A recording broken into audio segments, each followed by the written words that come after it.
And we are live. Awesome, awesome stuff. Welcome, ladies and gentlemen. Hello, LinkedIn. I hope you guys are doing really, really well.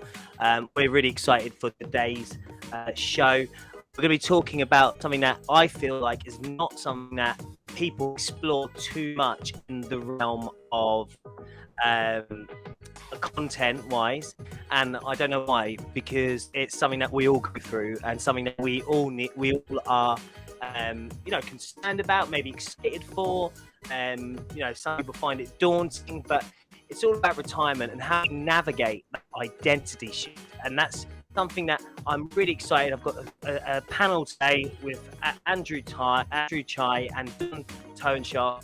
And these guys, we've caught up already prior to the call, and they've got some amazing insights into retirement and what it means, what retirement actually means. Because does it mean you retire? Are you going to sit on a rocking chair for the next however many years?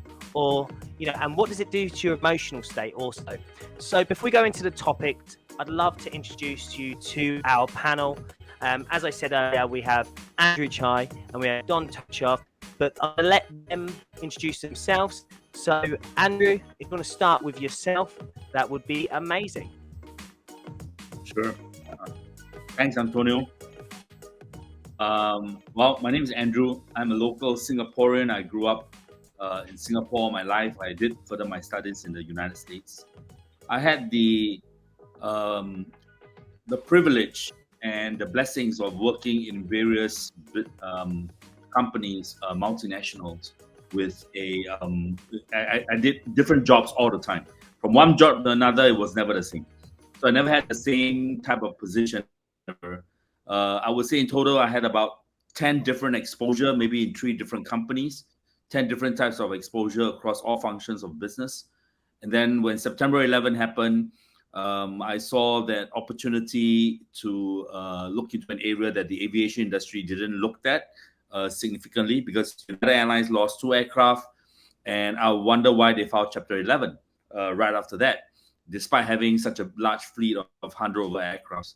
So I did some research and found out that one of the things that you could not outsource away was manpower, and they had a lot of manpower. And during COVID, that exactly happened again to aviation industries, where they carried a lot of headcount. So I decided to start a outsourcing outfit for airlines manpower, primarily for pilots initially, and then I gravitated to flight attendant because that cost was actually much higher than pilots' cost. So I had that business for about 15 years, and then I sold that business and retired. Now I call it semi-retired, but at that time it was retired. I mean, the moment it was ink, and I had an earnout, but the business was so well set up, I really didn't have to go to work. So the next day I woke up and had nothing to do, right? So that's my first part of the story. I'll share a little bit about a second part, maybe over to Don to introduce himself. Amazing. Thank you, Andrew. That's awesome, and great to have you on the show. Really appreciate you coming on today and your expertise and insights. Don, over to you, bud. Good morning from Washington, D.C. Rainy here today, but it's a great opportunity to sit here and talk about something I'm passionate about, and that's retiring, or as I call it, the second part of your life. My background was I was commercial shipping. I used to be a ship's navigator way back when, but I spent the last 26 years, I've been retired for 5 years now, since January 1 of 2018. And for 26 years prior to that, I cleaned up marine oil spills, catastrophic oil spills. I got into the industry after the Exxon Valdez. There were some sweeping regulations here in the United States called the Oil Pollution Act of 1990. And it totally changed the industry. There was a new industry formed. And I happened to be at the right place at the right time, saw the opportunity, put together my background of shipping, refinery, oil, and basically formed a company, and then retired from another company, a larger company that did the same thing in the end of 2018. I was probably one of the first people to hear about the BP oil spill in the Gulf in 2010. And what you're kind of getting here was that I spent a lot of time traveling, on the phone, on the pager when we had. And the reality was, I never really was able to do much what I wanted to do. And my wife really couldn't do much on what we wanted to do because I always had to work and as a lot of very short notice. So, again, right now I am retired, but I'm not retired. I started a travel blog called retiredtraveling.com. Shameless plug there. And I also VIP bartend for rock concerts and enjoy every day, every minute, every day. Now, this is awesome. You VIP bartend for concerts. And just give the guys out there a few of these awesome bands that you're VIP bartending for. This is phenomenal. Like, what? Oh, I bartend everything. Bob Seger, when his retirement, 2018 or 2019. Kiss, Luke Bryan, Snoop Dogg. I mean, just the full spectrum. Everything from Wiz Khalifa. I mean, just all of them. And after 35 years of entertainment, I can speak to anyone from a 4-year-old child to CEO of the company and make them feel special as a VIP guest in the venue I work in. It's a place called, it's part of the Live Nation network here outside of DC. So it's a lot of fun. Wow, amazing. That's absolutely awesome. Thanks, Don. Great to have you on board today. Appreciate you coming on and sharing your thoughts and insights and experience. So we'll be covering, guys, today. Before I give you the topics, please like this video, share it across on LinkedIn. If you're on LinkedIn right now, share, please. Comment on the video, ask you guys questions. This is a really, really important topic. And I think one of the things, and I'm just going to ask you guys, Andrew and Don, how you feel about it. Do you think that there's not much content on this is because it's almost like, well, they've retired, that's it, and we don't need to really be creating content on this because people don't, they're not in the workforce. Do you think that's why other content creators aren't doing this? Yeah, I think first of all, nobody really taught others or anyone what does retirement means, right? And you a lot of times you hear entrepreneurs and business owners who says they retired when they are doing something that they're passionate about. So retirement has something to do with passion, right? If you are really doing something that you like, technically you're not working. Technically and arguably you retire in one way, even though you're working, right? And this is rather elusive, right? And not many of us know the process, nor have the opportunity to discover what they're really passionate about, that drives them to go to, well, it's no longer work, but drives them up in the morning and say, this is something that I enjoy, I want to do it, and get paid for it, whether it's passively or a substantial income. So to me, I kind of define retirement as the day that you wake up and you're doing something that you really love, that you don't feel that you're working. That's real retirement, right? Making a lot of money and having financial stability or getting to an age where you no longer want to work. I used to think that's retirement. I no longer think that's the case. That's really not a active retirement. That's I lack of a better term, I call it forced retirement. I call it something, and I have the opportunity to experience both. All right, so I actually worked in a business that I enjoyed. Just imagine I was recruiting and interviewing flight attendants for the aviation industry in Asia Pacific. I was interviewing women. My guy friends thought I had the best job ever, right? So what's bad about that job? I mean, nothing. So, every day was meeting new people, talking to them, getting to know them, and then making an assessment of why they should or should not be working in the aviation industry. That to me is already some form of retirement. So I did that when I was 34 years old. And by 45, when I sold the company, that was the forced retirement. So I felt the difference between the two. One was I was doing something I'm passionate about. I was still making money, but I didn't feel I was working. That's the kind of retirement I think people should really strive for. And then the other one was when I sold the business, I no longer did what I was passionate about.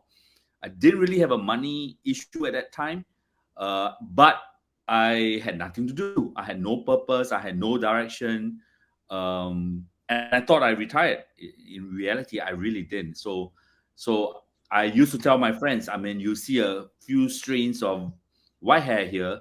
Those came after I retired, not before. It was when I was doing nothing, right? So I had a very different definition of retirement now. That's so interesting. So we're going to be covering topics like this today. There's multiple things we're going to be covering, and I'm really excited to jump into this. So we're going to be looking at preparing for that identity change. So there'll be a lot of people watching this now and in the future, and looking at like, well, how do I prepare for my transition into retirement, and what's that going to look like for me? What does the feeling feel like when it's that first day? And Don, you touched on it on a conversation earlier on. Andrew, you've touched on it already. What does that feeling feel like, and how can people navigate that early, as they're moving into retirement? Then we're going to be looking at that managing emotional health during the transition. Also, obviously, that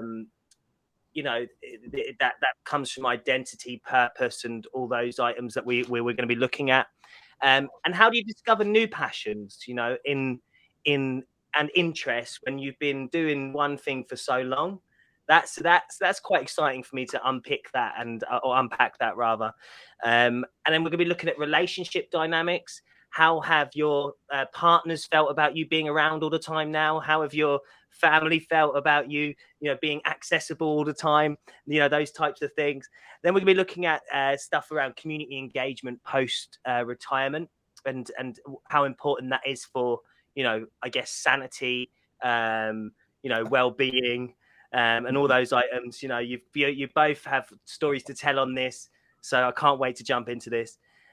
Then maintaining purpose and motivation, and this really all falls into it. And then the final thing, which we're not financial advisors here or anything like that, but I do want to unpack around financial security and identity, and how, because obviously with financial security it means do more things. There's more options. So what does that look like for people out there? So really looking forward to it, guys. So let's jump in. Again, everyone on LinkedIn, please like the video. Let's get this out there. People, and Don have got a lot of stuff to share with us today, so really excited about it.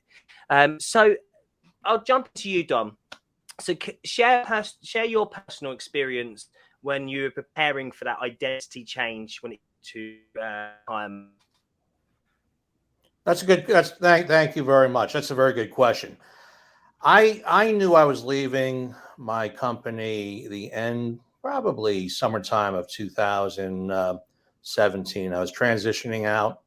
I was executive vice president of really probably quite candidly the largest emergency oil spill response company in the world. And I knew I was going to be leaving at the end of the year. So, there's a lot of emotion involved with that, because what you're doing is that you wake up every morning, you've got 100 or 200 emails from people around the world seeking your advice, your guidance. They want you to opine on something, approve something, CYA themselves because they quote unquote told you. And then all of a sudden, the day that you leave, all those emails stop. And then you wake up, it's like, okay. And you go through a little bit of a honeymoon area. And it's like, okay, well, I'm on vacation. And then after 2 weeks or 3 weeks, it's like, okay, this is the new norm. Okay. And there's a lot of issues there, because let's face it, when you are a highly motivated and driven executive, you are very much part of who your identity is very much related to what you do for work. Okay. And all of a sudden that's all gone. Okay. And you really then need to kind of look hard in the mirror and figure out, okay, what do I want to do now? Where do I want to live now? I mean, as crazy as it sounds, you have to take into account family and whatnot. But it's very daunting when you realize I can move anywhere in the world that I want. And then what? But the key question is, then what?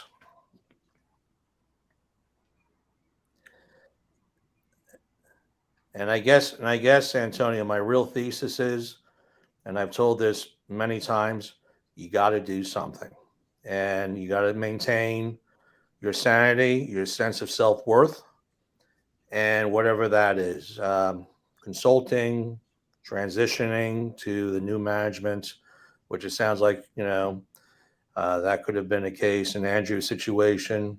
In mine, I kind of went cold turkey. I kind of left the industry, and I'll be honest with you, it was the best thing I ever did, because I used to spend 60-70% of the time on the road. I neglected my family, neglected my children. I won't say neglected. I provided for them, and I would try to make up for them on weekends. But, living on a pager, you never quite knew when you were going to be gone for an extended period of time. Yeah, of course. And so what was the point where, how did you decide that, okay, I'm actually going to retire now? Was it like you had it in your mind at a certain age, or was it, just, I'm feeling like this now? Or did you, what was that turning point for you? Well, the turning point was, I was being groomed as the CEO of the company, and I worked with my previous CEO for 20 plus years, and the previous board of directors was courting me for that. Well, a new board came in. There was a falling out of some sort with the old CEO, and I was deemed to be his guy, and they brought in someone from the outside. And so I left the company as executive vice president, and because it was time. I was 55. I always mentally had this attitude of retire at 55, which I did. I achieved that goal. Unlike Andrew, the gray hairs came a little bit younger in my life. But it's at 55, I retired, and I'll be honest with you, I've never looked back, and it's been a great run since then. Amazing. We'll unpack that in a bit. So Andrew, give us your experience with regards to your personal experience with retirement and how you prepared for that identity shift. Okay, so I had a slightly different, well, I would say a very different journey. Actually, when my last corporate job, I was 32.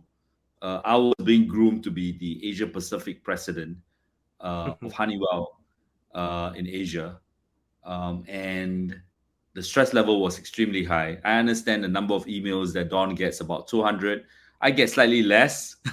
I get about 100 plus, because we're only covering part of Asia. But at that time, those emails came really slow, right? I mean, they were the dial-up, the CompuServe, those times. So that was more than 20 over years ago, and something happened in my family, and I actually had a bout of pneumonia, and that got me to think about the real priorities in life. I spent a month out of action, 10 days in ICU, and I almost died. I was very young. I was 32. Wow. And my doctor told me that if I were to go on working in the same capacity, I probably won't live very long. Wow. And cited the health condition. A lot of it is hereditary in my family. We have high blood pressure. So I decided that I was going to do something different. So I had some executive coaching. My face actually came out on an Asian Wall Street Journal, Honeywell sponsored. But within a year after I went through executive coaching to be groomed for the future president role in Asia, I was very, very young, right? Just imagine I was 32. I decided to leave the corporate rat race. So that was my first experience of transitioning to a retirement. I wouldn't use the word retirement, but if I borrow the word retirement, to a retirement identity, because I wanted to pursue something I want to do, not I need to do. Don and I talked about this earlier.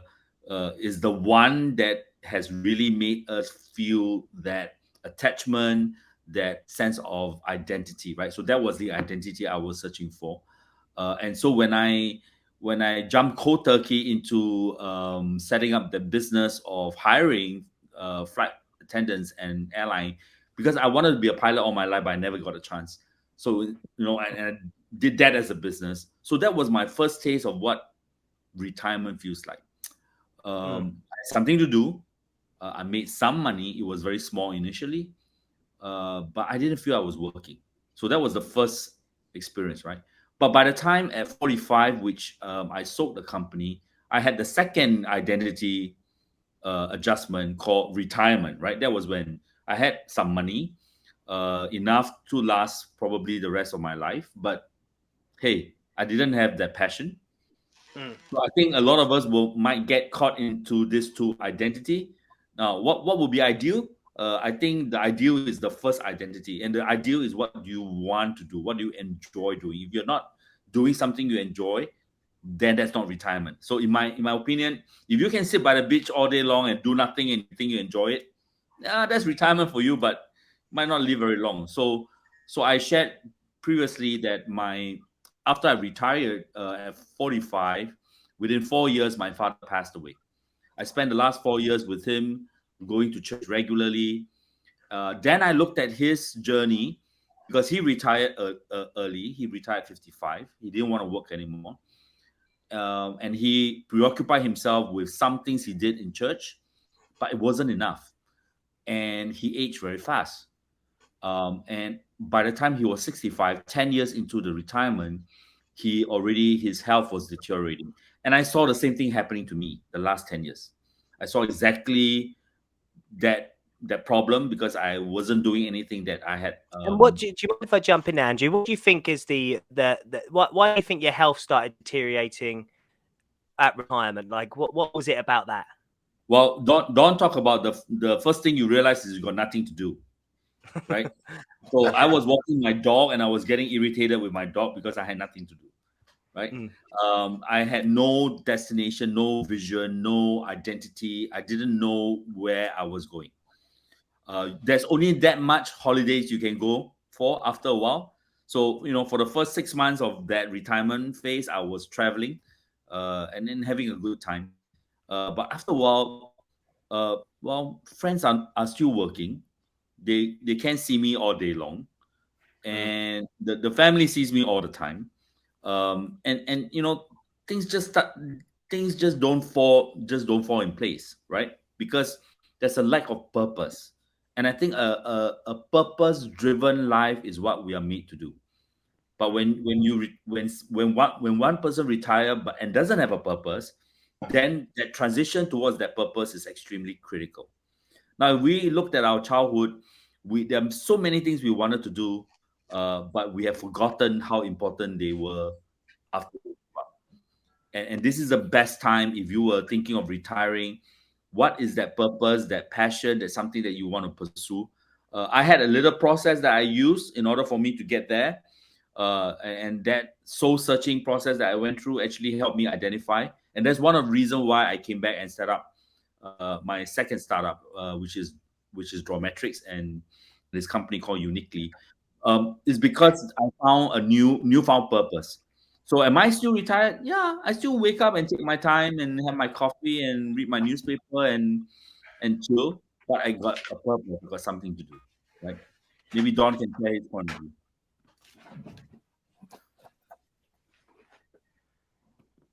So what do you think, Don? Well, the key Andrew kicked on was purpose, and how do you get to that point? After I left my company, I spent about 2 months hiking. We have a trail here called the Appalachian Trail. It goes from Georgia up to Maine. And I spent about 2 months hiking the Appalachian Trail by myself. My trail name was Crossroads, and because I was at crossroads in my life, trying to figure out what I wanted to do. And after 2 months of, kind of loneliness, hanging in camps, backpacking, everything I was carrying and living in, my tent was on my back. I said, let's get back to some semblance of normalcy and reality. But it took me about a year to figure out what I really wanted to do. And I remember I was sitting there. I didn't want to go back to working as a consultant. I did a little bit of consulting, but I was in an industry that was going through decline and was going through aging. It was a very sexy industry in the early 90s after the Exxon Valdez, but over time it matured and was really, really going into a decline and continues to, cost cutting and whatnot. So I sat there and I said, okay, both my children were in college at this time. I had arranged for them to be college was fully paid for. I'd saved enough money for that. And then I said, where do I want to go? What do I want to do? And I spent a lot of time reflecting on that. And I came up with it. And I was watching a TV show about bartenders. And I said, you know what? Maybe I'll go back to bartending school, which is what I did. I got, after a BS, MBA, post MBAs, I'm now certified as a mixologist. And I was always on the other side of the bar, entertaining, and now I was on behind the bar. And then I said, well, where am I going to do this? Because I was about 30 years older than the average bartender in training. And as it turned out, I enjoy concerts. Now, my wife does not like concerts, okay? So this venue came up here. It's been here for a number of years. It's a 23,000 seat stadium, open air. So it's only open during the summertime, which is perfect for my schedule. And I applied and they hired me. And I've been there for 5 years ever since. And minus 1 year for COVID, of course. But, it's great. You rock, you roll 28 days a year, 28 days a year. For me, that's perfect amount of working. I travel about 3 months of the year. I just came back from a 65-day trip to Australia, New Zealand, the Cook Islands, and Tahiti. So, I could never have done that before when working. So, and my wife is always with me. You'll never see her on social media, by the way, but she's always with me. Really amazing. That's fantastic. And so let's jump into the whole. So it's day one on retirement, and when did that feeling of, you know what, I need to start doing something? I know, obviously, when you're talking about retirement being, really positive for you, and that's fantastic. Andrew, you seem to lean on the other side because you want that purpose driven. And obviously, Don, you're going through the purpose as well. But when did that feeling of, you know what, I need to be doing something now. I need to be for sanity, for, whether it's for just, just to do something, whether it's to get, get out of the house so that because your partner's moaning at you. Or what was it? When did that feeling of, and how soon after retirement did it kick in? Andrew, I'll jump to you. Well, I would. Okay, for me, that feeling came and went. It happened actually very fast. Within the first 1 month, that I already had that feeling. Just that I couldn't figure out what I needed to do.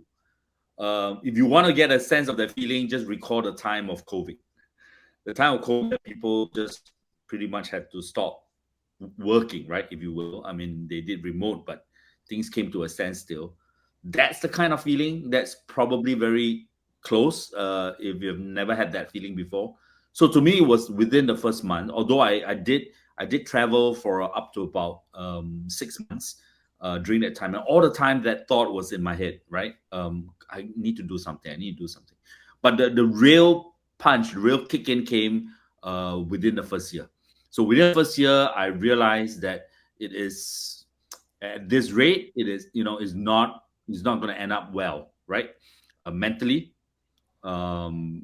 physically, of course, and emotionally, right? There's a lack of sense of belonging and achievement, and it kind of eats into you from inside out. You'll be surprised. People think that you can spend all your time retiring doing nothing. In reality, if you have never been active, you realize that that's not true. So I went through a period where I did nothing. I went through a period where I decided that I needed to do something, and then I did things that kept me busy but has no purpose, right? It was just doing things. Yeah. So it was about a year. Amazing. Don, what about yourself?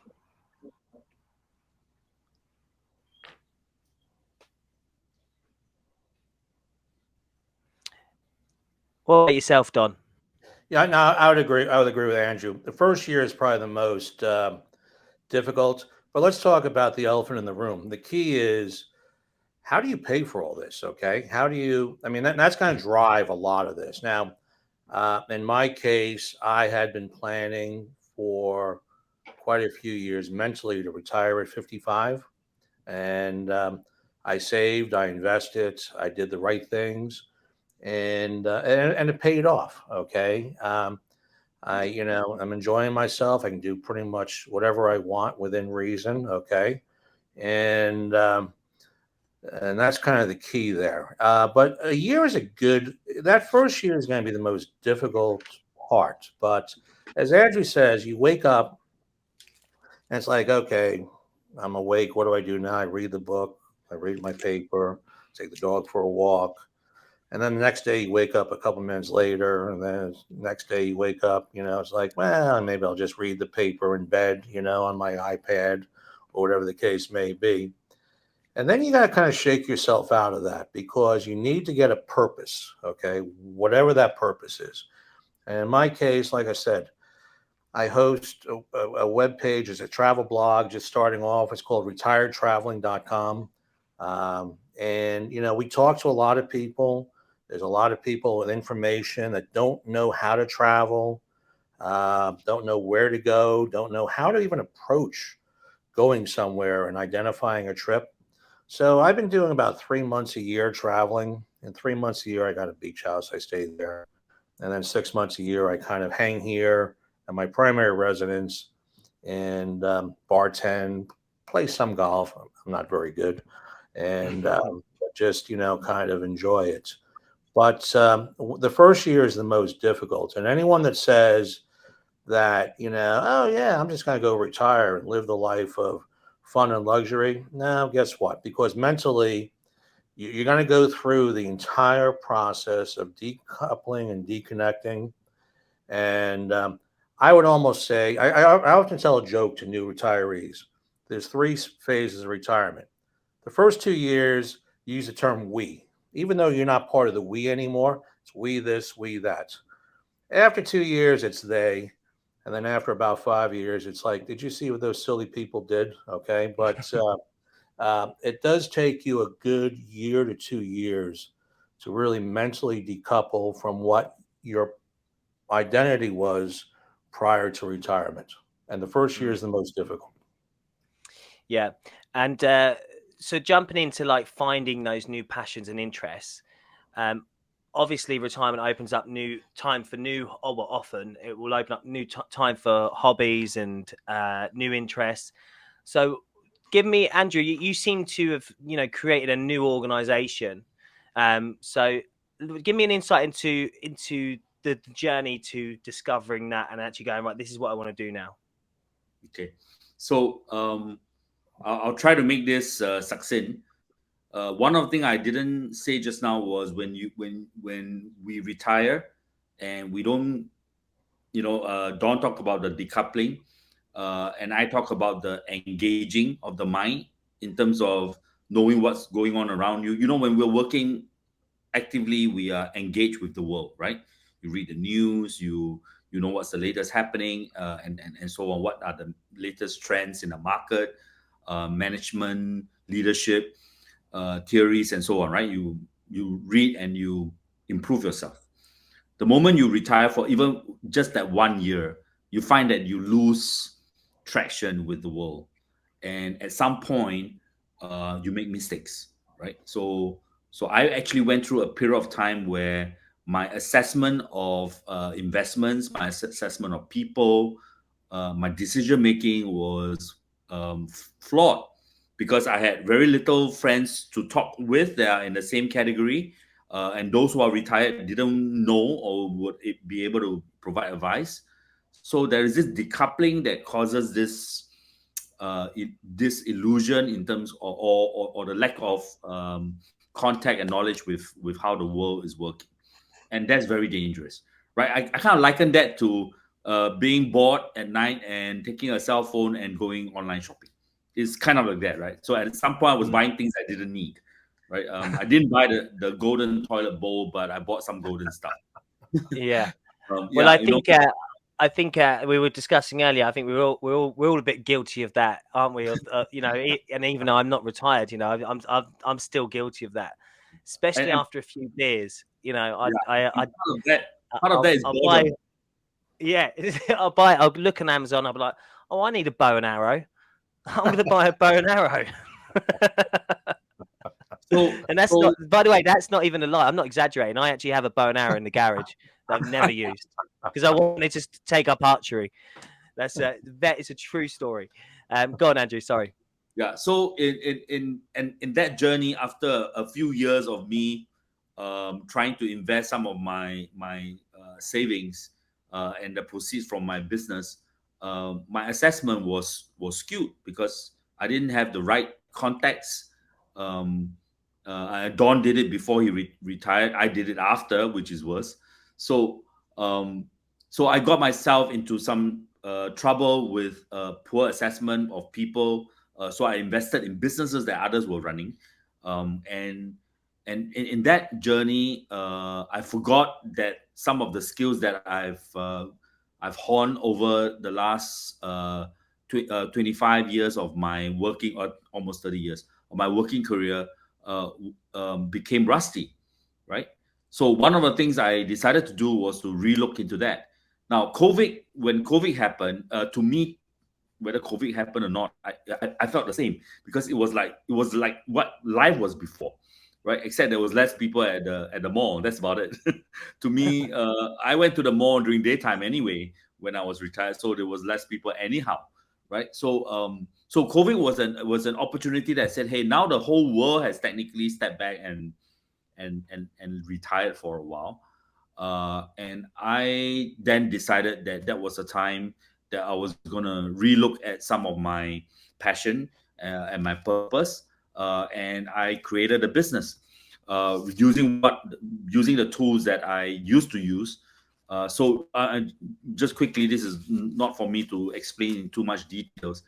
Draw metrics is actually using drawings as a matrix to identify people's values and attitude and culture. Right. So I did that professionally as work in the past, but it was manual. And then with the advent of AI, now generative AI, I decided, hey, why don't I do something, right? And What part does of it the do? reason was So just out of interest, I'm just interested into this. Well, what does it do? So is it the person draws and then it will give you insight into who they are? yes, that's correct. Wow, that's interesting. There's some symbols that we present to the person, and they draw whatever they want. So there's no question, no grading system, nothing, right? So they're not telling us who they are. They're just drawing whatever comes to their mind. And from the drawing, it tells us about what some of their fears might be, where they are now professionally, personally. And we used to use this tool as a assessment tool because we had to understand the state of mind of pilots. We don't want to fly the plane to the ground, right? So we want to know their sanity, right? So that was one of the two I used. Flight attendant as well, because they needed to be people that sacrificed themselves in an event of a plane crash. They really had to stay back and wait for everybody to evacuate before they go. I mean, that's sacrificial, right? So we had to assess some of those attributes, but we did it manually. And then so I've been thinking about how to make this scale. Then when I had a lot of time to think of it throughout that 10 over years, and then thinking about it even more because people are working remotely. This tool can be used for remote assessment because we don't really need to see the person. And then with the advent of AI, I decided, okay, so last year I built the software with a small group of people and then decided to make a comeback. So this is like the second thing I'm doing. Do I feel like I'm working? The answer is no. I still wake up and take my dog for a walk and chill. I still go for holidays, but it's more meaningful, right? I went through a failed marriage, and these drawings can actually prevent relationship from breaking down, toxic conflict from happening. Conflict is good, don't get me wrong, but toxic conflict is not good, right? Toxic environment and conflict from happening at work and of course, helping companies save money with finding the right fit, right? So that's what I do now professionally, by building the second startup with a AI engine.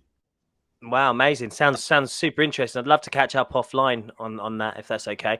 Sure. Awesome. So looking into relationship dynamics. So Don, you touched on earlier on around how well, you used the word neglected, but you said not neglected because you were providing, right? But you were on the road a lot, right? You were on the road a lot of the time, and you were doing your role, right, as a father, Absolutely. as a partner. Absolutely. How did your relationship dynamics change after being available? Well, that's Or a it was great question, go on. Antonio. Right now, I travel the world with my best friend, my wife of 33 years. Um, her name is Vicky, and she and I decide where we're going to Shout go. out to Vicky. Shout out to Vicky. Okay. She's been very much part of the success. She was a stay at home mom. We raised two boys, 23 and 25 years old. They're both on their own. They're both successful. They are pursuing their own careers. And, I couldn't be prouder of both of them. And, but she was part of making that happen because while I was out traveling and working and fulfilling my mental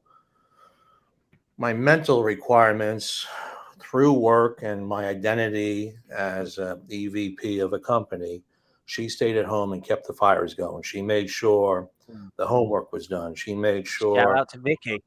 yeah, she did it. Okay, and now it's payback time. With all the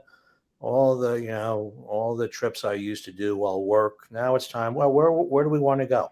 And as of right now, I've been to 6 continents and 83 countries. We are going down to Antarctica on an expedition ship in October or early November. So that'll be the seventh continent. And, we're just next year, we're going for about 45 to 65, 70 days in Vietnam, Thailand, Indochina, Laos, Cambodia. We just got plans as to where we're going to go.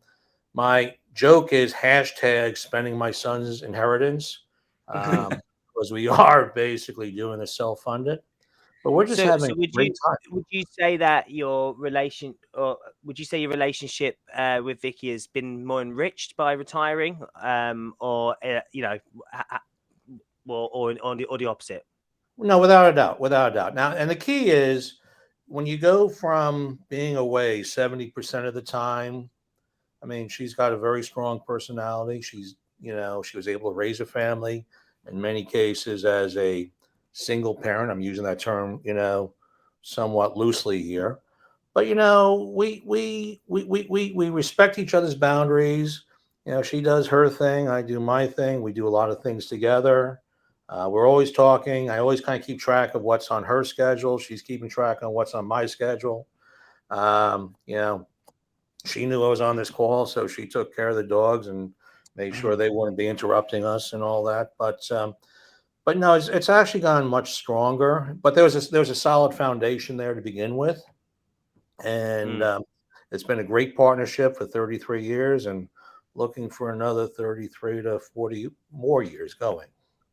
Amazing, amazing, amazing, amazing. That's beautiful to hear. Very wholesome. Thank you, Don. Andrew, what are you about how have your relationship dynamics been affected by retirement? Whether be it positive. I know you mentioned earlier you were able to spend time with your father, which was amazing, before he passed away, and sorry to hear that. So how was the so how has your overall relationships with others been affected by you retiring? Well, semi-retiring now because you're back in business. Right. So, talking about the time I spent with my father, that was one of the most healing process I went through. Because I was the youngest of six. By the time I grew up and was able to take care of him, he was already very old, right? So my that final years, I don't think my father. Well, it gave me great consolation that he He remembers even though he has dementia, he remembers my name whenever he sees me. But maybe for my other siblings that he didn't see that often, he wasn't able to remember. So that opportunity to spend time with him was one of the best thing that have actually happened to me, right? I had the opportunity to train my eldest son in areas of leadership. So during that period of time, I spent time with him playing games and using Mm, games to teach him how people think and how to assess. He learned some of it himself. One of it being mm, poker. That he made some money, but and also get a sense of how people make decision, right?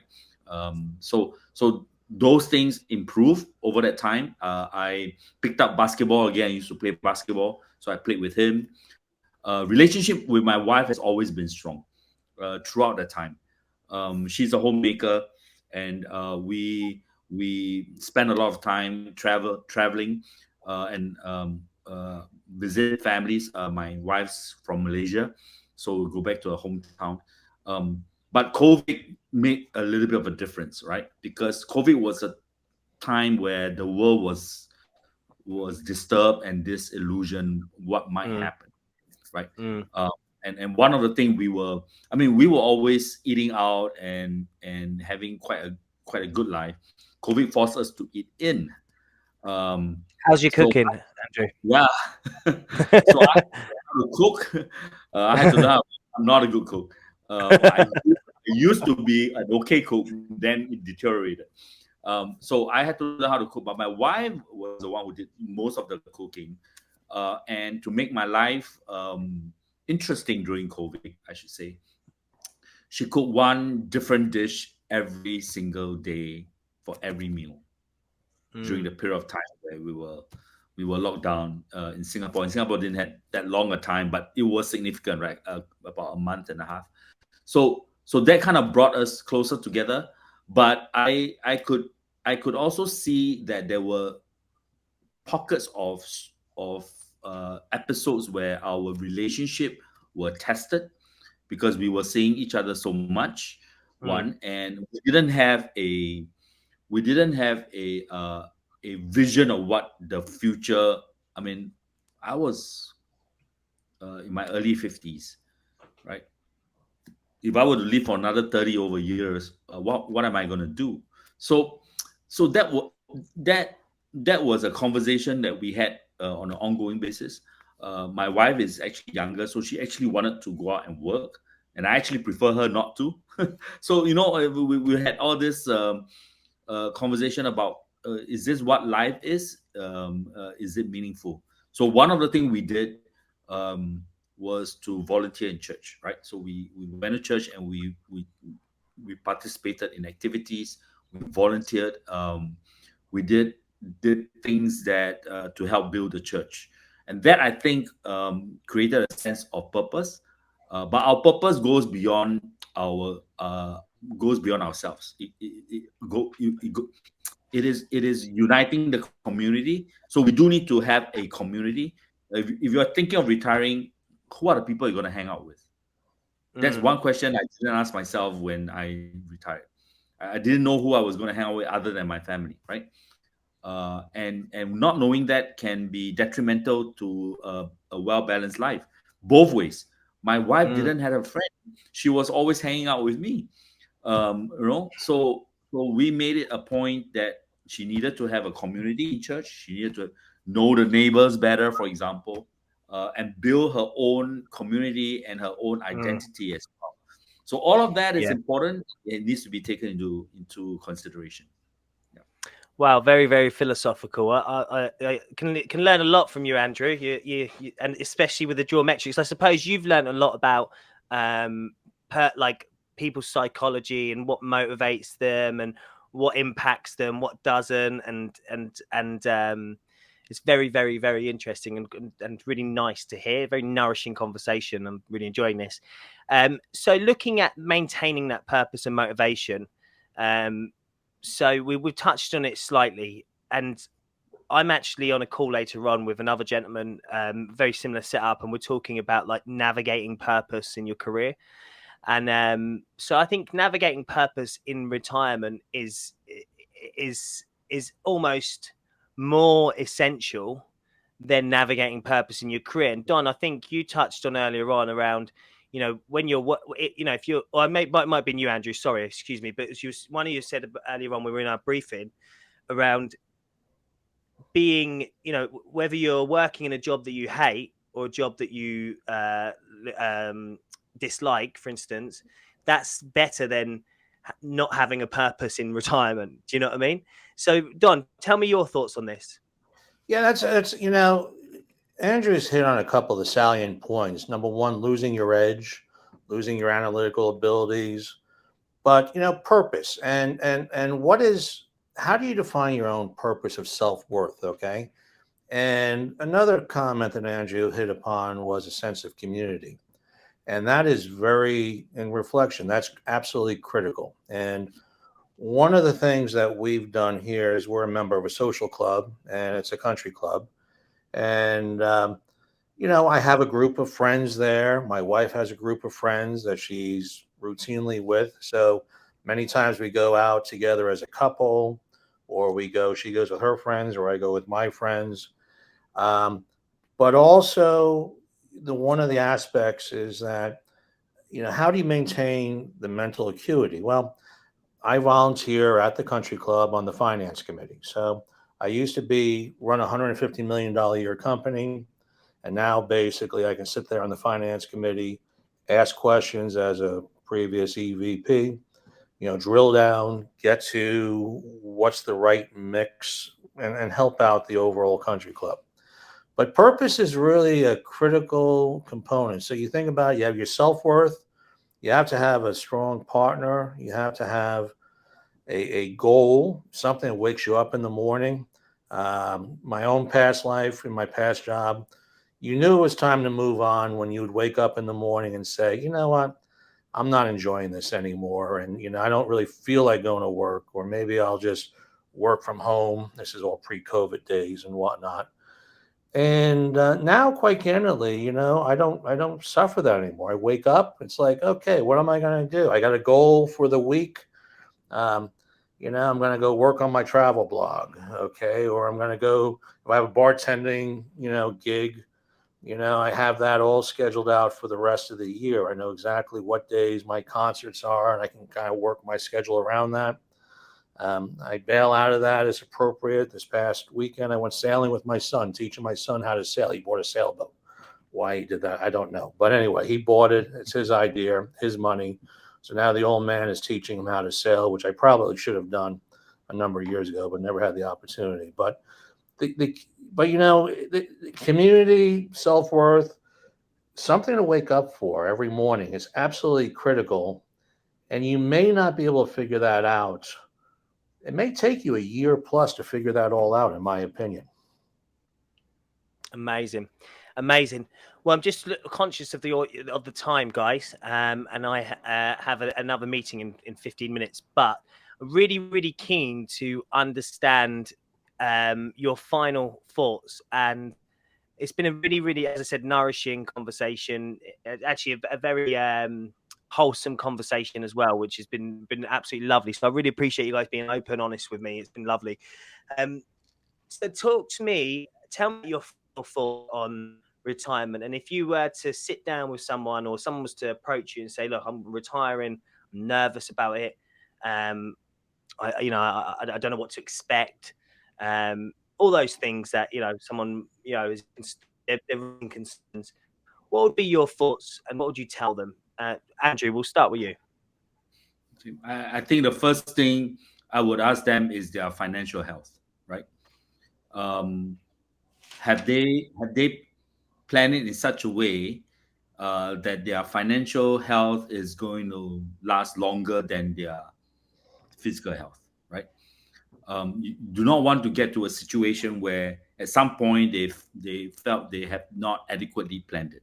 So that's a very important. I actually, when I was volunteering for church, I ended up sitting on the board of the Catholic Foundation. And one of the things I put together in the last 2 years while retired was to teach Catholics about how to manage their money in a program called God, Money, and Me, right? And managing the financial health is an extremely important part about retiring, right? And I think Dawn has done an excellent job, but I think I've done an okay job.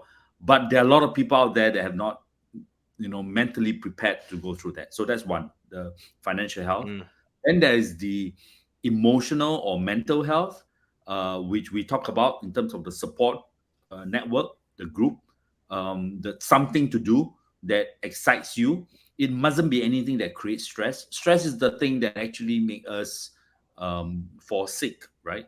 And succumb to more problems, right? But doing something that they really, really enjoy, whether there's some passive money or not, doesn't really matter. But it should not bleed them of money, obviously, for retirement. Then the third thing is the physical health. Right? That's the exercise, the being active. It is so easy to become a couch potato, especially within the first year. You're gonna have a couple of episodes there where you go through a period of dark times and you don't feel like walking out of that couch or going anywhere else. Yeah, just binging on Netflix, right? Amazon Prime, Amazon Prime. Yeah. Yeah. Well, you know Crows and what? arrows. Yeah, exactly. You know what? I think just to touch on that, I think there's a similar thing with regards to just working from home, which is, obviously it's not retirement, you're still working, but you're still at home, and you're still, it's easy to wake up 5 minutes before your first meeting in the morning. It's easy to, just to maybe take 2 hours off and go and watch a movie, or, and also not do exercise. And to be honest, I actually was one not for exercise for years. For up until the start of this year, I didn't actually do any form of exercise at all. But then I realized after 2 years of working from home, I started to put on a bit of weight, and I wasn't my healthiest self. And so now I'm really conscious of every day getting out of the house, running, just to clear the mind. And so I think just to create some sort of similarity or parallels there to working from home and what you're talking about is very interesting. And so people can take some good advice from what you're saying there, Andrew. Sorry to interrupt, buddy. Yeah, and finally, to me, spiritual health is also important, right? The spirituality, because as we journey, we come to the end of the road of our lives, whether it's 30, 40 years from now, there must be a meaning, right? So time for people to look at what that meaning might be, and have they lived their life to serve that same purpose I talked about, that meaning. So spirituality is also another area that I, in the last 10 years, had the opportunity to experiment, find out about it, go for retreats and so on, and search what is that meaning of my life, right? So these are my 4 things that I hope would be of some help to our listeners today. Yeah. Amazing, Andrew. Absolute beautiful stuff. And Don, over to you, buddy. Yeah, absolutely. Finances is number one. And don't wait till you're 50 or 48. When I talk to people, we have this conversation as a routine base, because everyone in the United States says, my God, you're 55, you retired, you're traveling all over the world, spending my son's inheritance. But I started planning for that when I was 30, 35. I started saving. Instead of going out for dinner, I would cook in and then save the money and put it into a mutual fund or whatever. Invest, save, get into a mindset that you're going to be on yourself. So that's number one. Number two, the job does not define who you are. And that's very hard for us all to recognize, because when you go meet someone, it's like, hi, what do you do? What do people say? People say, oh, I do this, and here's my professional job. They don't say, I'm a father, I'm a good husband, I go to church, I work with volunteering. But at the end of the day, once you leave your job, they forget about you. They move on, okay? All of a sudden the lunches are no longer there. The emails are no longer there. The job does not define who you are. My common theme is you got to do something. And that something is physical. That something is mental. You have to maintain the mental acuity. And let's face it, you got to have some fun. Now's the time, you've worked your entire career in life. Now's the time to have fun. Do something you're passionate about. Key term, passion. Andrew's focused on, Drew Medics and the passion. I can just sit here and look at the passion in his eyes. You talked to me about bartending. I still remember Bob Seger, private concert, rehearsal during his farewell tour. It was passionate about. And then finally, legacy. When you're gone, because we will all be gone, and let's face it, I'm at that end of the life rather than this part of the life. When people look back, I want people to say, I want them to reflect on who I was, what I did, and to smile about it. So those are kind of my 4 themes. I think, Andrew and I are sharing a lot of the same general themes, if you will. Again, financial, job does not define you. You got to do something, and legacy. Those would be my 4 points. Absolutely amazing stuff. Really, really beautiful conversation, guys. Thank you so much. Yeah, I've actually got a reaction here, and I don't use it as often as I can, but this is for both of us.